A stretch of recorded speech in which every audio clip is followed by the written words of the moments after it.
గురుత్రయము.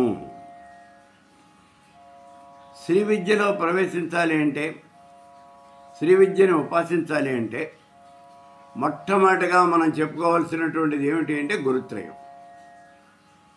గురుత్రయము అంటే ఏమిటి అసలు? మాట ఆ పదంలోనే మనకు అర్థం తెలుస్తుంది కదా. గురుత్రయము, ముగ్గురు గురువులు. ఎవరు ఈ ముగ్గురు గురువులు? నీకు మంత్రం చెప్పినటువంటి వాడు స్వగురువు, మీ గురువు గారికి మంత్రం చెప్పినటువంటి వాడు పరమ గురువు, ఆ పరమ గురువుకు మంత్రం చెప్పినటువంటి వాడు పరమేష్ఠి గురువు, ఆ పరమేష్ఠి గురువుకు మంత్రం చెప్పినటువంటి వాడు పరాపర గురువు. ఇలా గురువులు చాలామంది ఉంటారు. కానీ వీళ్ళల్లో మనం తెలుసుకోవాల్సినటువంటిది, మనం జపం చేసేది, మనం మంత్రం చేసేది మొట్టమొదటి ముగ్గురిని. ఎవరు? నీకు మంత్రం చెప్పినటువంటి స్వగురువు, ఆ గురువు గారికి మంత్రం చెప్పినటువంటి పరమ గురువు, ఆయనకి మంత్రం చెప్పినటువంటి పరమేష్ఠి గురువు. ఈ ముగ్గురినే మనం ధ్యానం చేస్తాం ఇక్కడ. దాన్నే గురుత్రయము అని అంటాం. అయితే ఇక్కడ వీళ్ళు ఎలా ఉంటారు అంటే తండ్రి, తాత, ముత్తాత. నీ గురువు గారు నీకు తండ్రి అయితే పరమ గురువు గారు నీకు తాత అవుతాడు, పరమేష్ఠి గురువు నీకు ముత్తాత అవుతాడు. అది లెక్క. ఇలా వేసుకుంటే మనకి సరిపోతుంది.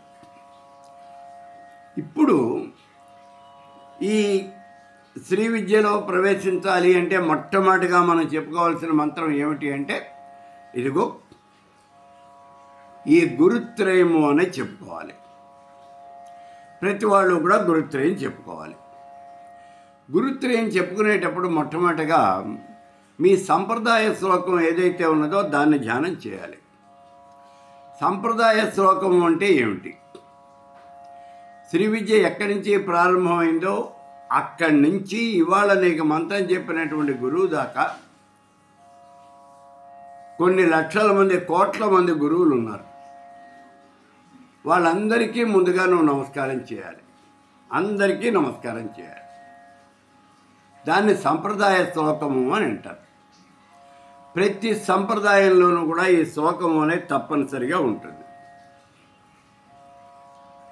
శ్రీ విద్యని అంటే శ్రీ విద్యలో మంత్రాలు చెప్పుకున్నటువంటి వాళ్ళకి వాళ్ళ గురువు గారు తప్పనిసరిగా ఈ మంత్రం, ఈ సంప్రదాయ శ్లోకం అనేది చెప్పే ఉంటారు, తప్పకుండా చెప్పు ఉంటారు.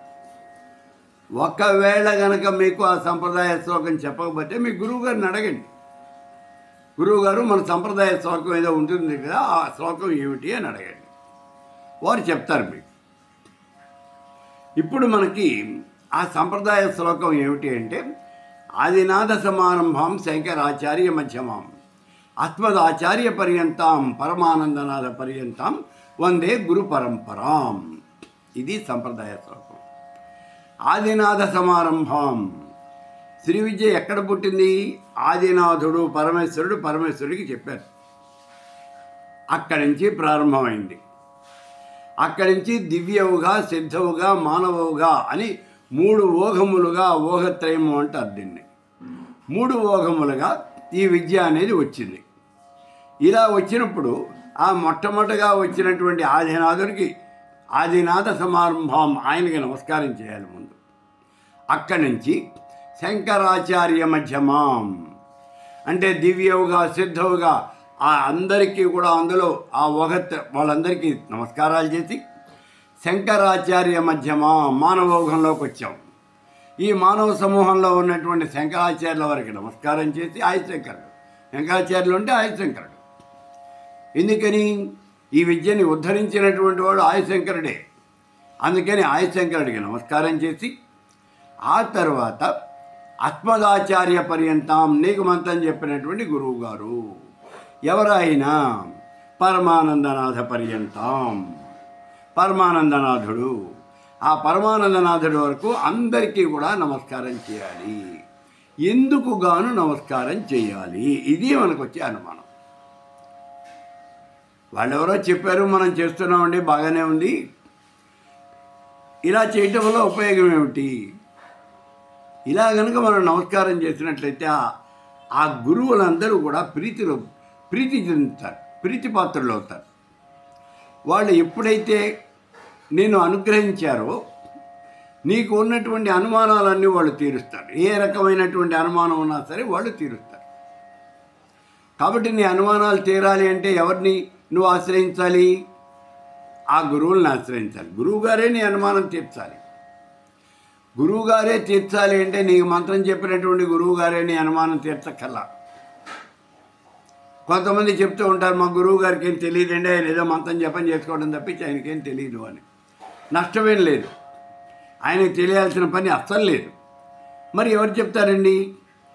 ఎవరు చెబుతారు అంటే ఆ పైన ఉన్నటువంటి వాళ్ళు కొన్ని లక్షల మంది, కోట్ల మంది జీవన్ముక్త చరంతే తిష్టలోకేసు సర్వగా, వాళ్ళంతా అలా తిరుగుతూ ఉంటారు.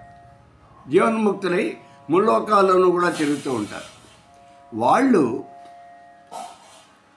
ఎవరైతే ఈ సంప్రదాయంలో ఉండి సమర్థుడైనటువంటి వాడు ఉంటాడో వాడి కోసం వెతుకుతూ ఉంటారు. ఆ సమర్థుడైనటువంటి వ్యక్తి ఎవరన్నా దొరక్కపోతాడని వెతుకుతూ ఉంటారు వాళ్ళు. అలా వెతికి వాళ్ళు పట్టుకుంటారు. అందుకే నీకు వచ్చినటువంటి అనుమానాలని వాళ్ళు తీరుస్తారు. నీకు వచ్చిన అనుమానాలు తీర్చేది వాళ్ళు.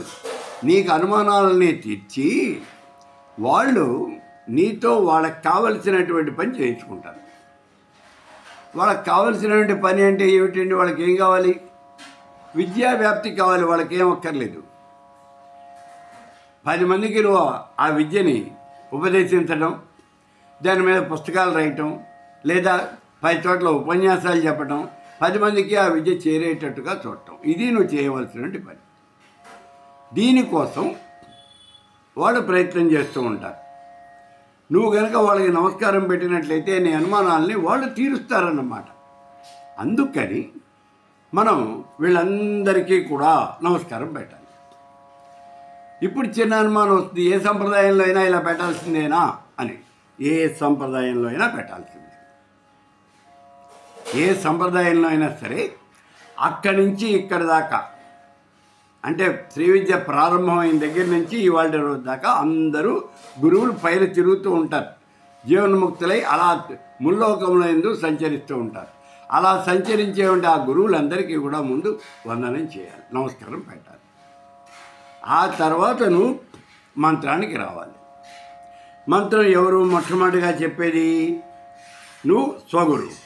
వీళ్ళందరికీ స్వగురువు, పరమగురువు, పరమేశ్వర గురువు అందరికీ ఒకటే ధ్యాన శ్లోకం. గురు ధ్యాన శ్లోకం కదా.